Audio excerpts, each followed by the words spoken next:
तो ये सवाल वहाँ जाके पार्टी वालों से पूछिए। हम बोलेंगे तो हमको बहुत गाली देता है। उसको 7% नहीं 70% दिख रहा है, उसको 70% वोट आए, और 7% वोट कटने से जिसको लाभ होगा उसको भी समाज समझ रहा है। हमें एक किसी व्यक्ति को नहीं शासक बनाना है, अपना जेब कूट के समाज की लड़ाई लड़ रहे हैं। वो प्रधानमंत्री बनवा देंगे तो तुम कर लोगे सब कुछ। मतलब अंधभक्ति की पराकाष्ठा है। कांग्रेस की भाषा बोलते हैं, नहीं तो किसकी भाषा बोलें? बीजेपी की भाषा बोलें? आरएसएस की भाषा बोलें? नहीं, बसपा की भाषा कहाँ जा रही है आखिर? तो 7% वोट काट के आप किसको फायदा पहुंचाना चाह रहे हैं? मैनिफेस्टो कुछ नहीं, भारत का संविधान ही हमारा मैनिफेस्टो है। आरएसएस वाला सब संविधान बदल दिया, तब झाल बजाना, गांव में चले जाना। तुमको नशा चढ़ा हुआ है कि हुक्मरान बन जाएंगे। तो सरकार बनवा लो, हमारी शुभकामनाएं। इलेक्शन जब शुरू होगा, प्रचार में जाओगे तो आके मेरे से 5,000 चंदा भी ले जाना। प्रचार करोगे तब, ऐसे नहीं दूंगा, ऐसे बहुत डंडी मार सब है।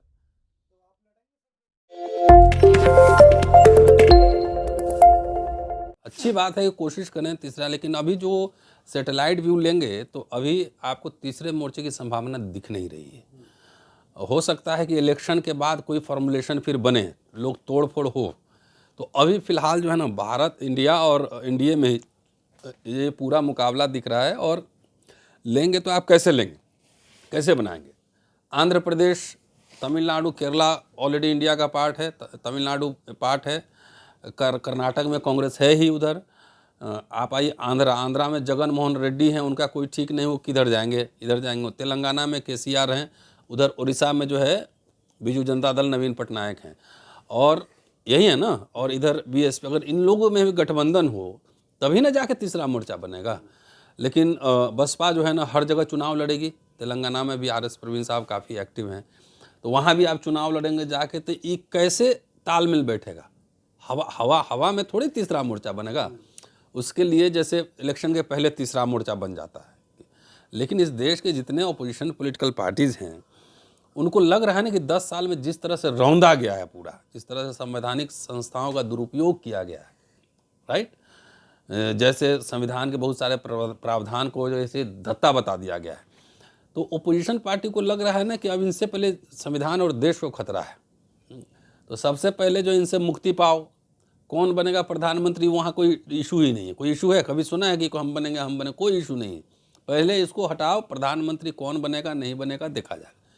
तो कहाँ से कैसे बसपा के पास आएगा, शुभकामनाएं हैं। लेकिन 2014 में तो 0 सीट था, और 19 में सपा के साथ अलायंस हुआ, तब जाकर 10 सीट जीते। उसके पहले मैक्सिमम, जहाँ तक मुझे ध्यान है कि बसपा को मैक्सिमम 21 सीट मिला हुआ है एक बार, 2009 में या 4 में, 9 में, 2021। और सबसे पहले जब लोकसभा में जीते थे तो 3 सीट जीते थे।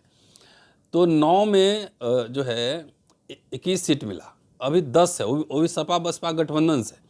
तो अकेले लड़ेंगे तो कम से कम 40-50 सीट अगर आप जीत लें, 40-50 सीट जीत लें, और उधर क्राइसिस हो जाए इंडिया में चाहे एनडीए में, मान लीजिए, तभी ना आप मोर्चा बना सकते हैं।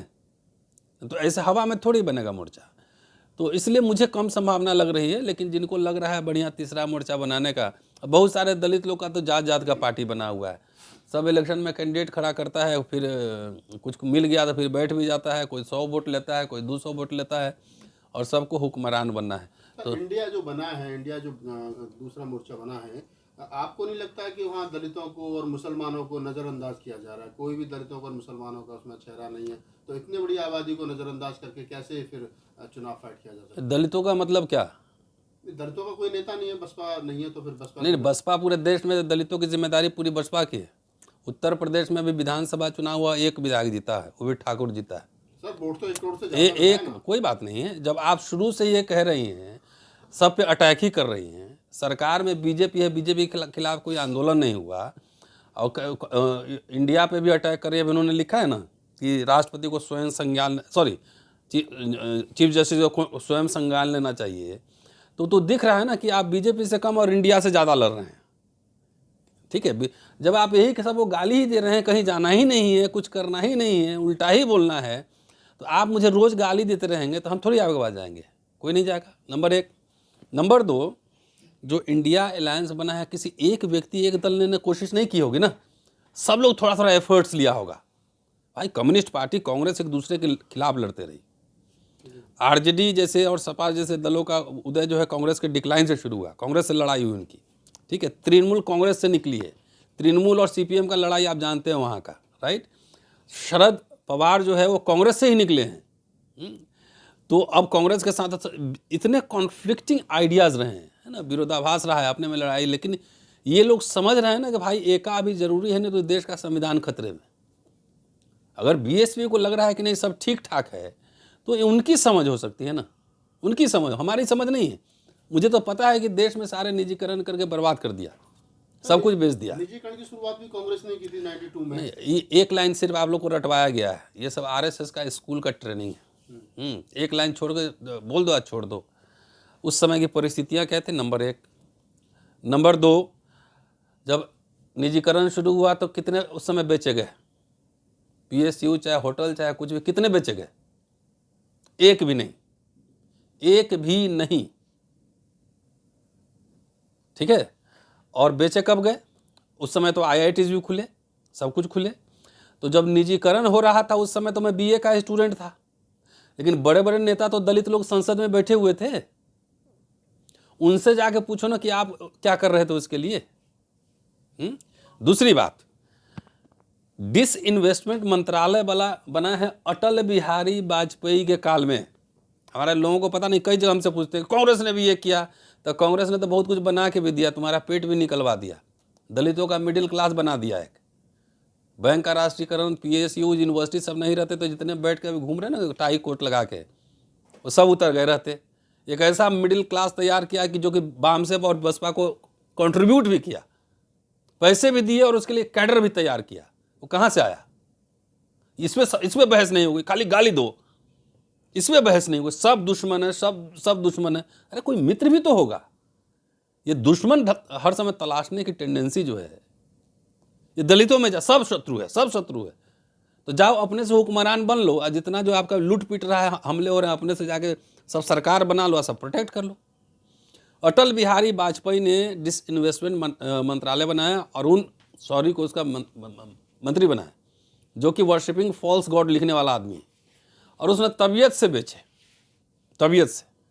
अभी 10 साल में जितना निजीकरण हुआ है उस पर नहीं बोलेंगे कि कांग्रेस ने शुरू किया था, तो ये भी तो बोलो ना कि कांग्रेस ने जमींदारी उन्मूलन किया था, बैंक का राष्ट्रीयकरण किया था, पीएसयूज बनवाए थे, विश्वविद्यालय बनवाए थे, लाखों लाख रेलवे में नौकरियां दिलवाई थी, पोस्ट ऑफिस में नौकरी दिलवाई थी, वो याद नहीं है। अब बीजेपी बेच रहा है, ये सब कुछ बेच रहा है। नेता अभी क्यों नहीं आंदोलन कर रहे हो? क्या मामला है, क्या चक्कर है? क्यों नहीं इसके खिलाफ सड़क पे उतर रहे हो? सब रेल बेच रहा है, ट्रेन बेच रहा है, सब पीएसयू धीरे धीरे देखना, सब डिसमेंट, क्लास 3 क्लास 4 एम्प्लॉइज। अरे सब एमएलए एमपी थोड़ी बन जाएगा, नौकरी भी तो चाहिए ना, मिडिल क्लास कहाँ से आएगा? सारे डिमोलिश हो रहे हैं, खत्म हो रहे हैं। कोई आंदोलन देखा है? खाली कांग्रेस ने किया था। तो बेचा किसने? अटल बिहारी वाजपेयी डिसइन्वेस्टमेंट। नरेंद्र मोदी कहते हैं कि 70 साल में कुछ नहीं हुआ, कुछ दलित लोग भी कहते हैं 70 साल में कुछ नहीं हुआ। तो 70 साल में अगर आरएसएस कह रहा था, ये समझ में आ रहा है मुझे कि 70 साल उनके हिसाब से कुछ नहीं हुआ, क्योंकि वो मनुस्मृति चाहते थे। लेकिन अगर दलित लोग यहाँ का कहे, आदिवासी, कि 70 साल कुछ नहीं हुआ, तो उसका कम से कम मेंटल इलाज करवाओ। सर क्या कारण है जो दलित नेता हैं, जो अपने आप को फूले अम्बेडकरी आंदोलन का एक तरीके से मानते हैं कि पोषक हैं, वो दबाव में हैं, बोल नहीं पा रहे हैं? अब जैसे बसपा का कि हम अकेले चुनाव लड़ेंगे, सी वोट का सर्वे आया है कि अगर बसपा अकेले चुनाव लड़ती है तो 7% वोट बसपा को मिल पाएगा, वह मुश्किल। तो 7% से तो प्रधानमंत्री नहीं बन पाएंगे, 7% से तो रूल नहीं कर पाएंगे। तो ये सवाल वहाँ जाके पार्टी वालों से पूछिए। हम बोलेंगे तो हमको बहुत गाली देता है। उसको 7% नहीं 70% दिख रहा है, उसको 70% वोट आएगा, 7 नहीं। सी वोटर वाला सब बेईमान है, 0 काट दिया है। 70% वोट आने वाला है, और 7% वोट कटने से जिसको लाभ होगा उसको भी समाज समझ रहा है। समझ रहे हैं मेरी बात? तो हमें किसी व्यक्ति को नहीं शासक बनाना है। हमारी लड़ाई दूसरी है। किसी नेता का जाके थोड़ी चाय पिया है, किसी से कुछ थोड़ी मांगा है, किसी से ट्रेन का टिकट थोड़ी लिया है, कंफर्म करा है। अपना जेब कूट के समाज की लड़ाई लड़ रहे हैं। तो हमें एक व्यक्ति को राजा नहीं, बस समाज को पावरफुल बनाना है, समाज को रूलिंग एलिट बनाना है। तो रूलिंग एलिट कैसे बनेगा? बहुत सारे सीए, बहुत सारे जर्नलिस्ट, बहुत सारे प्रोफेसर्स, एडवोकेट, बड़ा मिडिल क्लास, बैंकर्स। ये कुछ नहीं समझ में आ रहा है। खाली एक तुमको प्रधानमंत्री बनवा देंगे तो तुम कर लोगे सब कुछ। इंस्टीट्यूशन कैसे चलाओगे?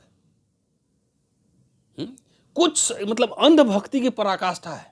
सर लोग कहते हैं कि रतन लाल जी कांग्रेस की भाषा बोलते हैं, नहीं तो किसकी भाषा बोलें? बीजेपी की भाषा बोलें? नहीं, आरएसएस की भाषा बोलें? नहीं, बसपा की भाषा बोलिए ना। नहीं, बसपा की भाषा कहाँ जा रही है आखिर?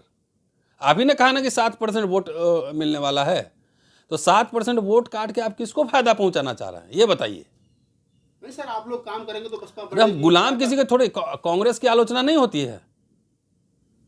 आपने सुना नहीं मुझे? लगातार जब कांग्रेस सरकार में थे उनके खिलाफ आंदोलन कर रहे थे, लेकिन वहां तो हम जाके मैं मिल सकता हूं, किसी नेता से बात कर सकता हूं। हमारा काम जो है डेलीगेशन ले जाके मेमोरेंडम देना है। हम लोग आंदोलन नहीं करते हैं, सड़क पर नहीं उतरते हैं। 2 बड़े बड़े आंदोलन ऐसे ही हो गए। ढंग से 4 लाइन लिखना पढ़ना आता है? बाबा साहब का मैनिफेस्टो पढ़ा है कभी? इंडिपेंडेंट लेबर पार्टी का, शेड्यूल कास्ट फेडरेशन का मैनिफेस्टो पढ़ा है? तो नहीं पढ़ेंगे, कुछ नहीं मैनिफेस्टो, कुछ नहीं। भारत का संविधान ही हमारा मैनिफेस्टो है। आरएसएस वाला सब संविधान बदल दिया, तब झाल बजाना, गांव में चले जाना, सब नौकरी फोकरी खत्म, गांव में भैंस चराओगे ना, खेती बाड़ी करोगे, तो उसके बाद पेट चर्बी उर्बी सब ठीक हो जाएगा, सब एकदम फिट हो जाएगा। एकदम प्रकृति के पास जाके रोटी ले जाना, प्याज लेके जाना, मार के इसे कूच के नमक के साथ खाना, एकदम दलित लोग प्रकृति के बीच चला जाएगा। ये पूरा आरएसएस का एजेंडा है कि दलित मिडिल क्लास को खत्म करो। लाख से ज़्यादा स्कूल बंद हो चुका है। यूनिवर्सिटी की पढ़ाई इतनी महंगी हो चुकी है कि गरीब आदमी का बच्चा पढ़ नहीं सकता है।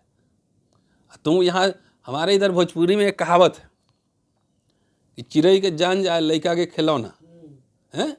चिड़िया मरी जा रही है, बच्चा खेल रहा है। समाज पूरा जो है ना, समाज की हालत खराब होते जा रही है। सफाई कर्मचारी जाके देखिए, 12,000 15,000 में महीना काम कर रहा है, गटर में मर रहा है। नौकरियां नहीं मिल रही, स्कूल कॉलेज सब महंगे हो गए, हेल्थ फैसिलिटीज नहीं है, सरकारी अस्पताल में कोई जा नहीं रहा है। तुमको नशा चढ़ा हुआ है कि हुक्मरान बन जाएंगे। समाज बच ही नहीं रहा है।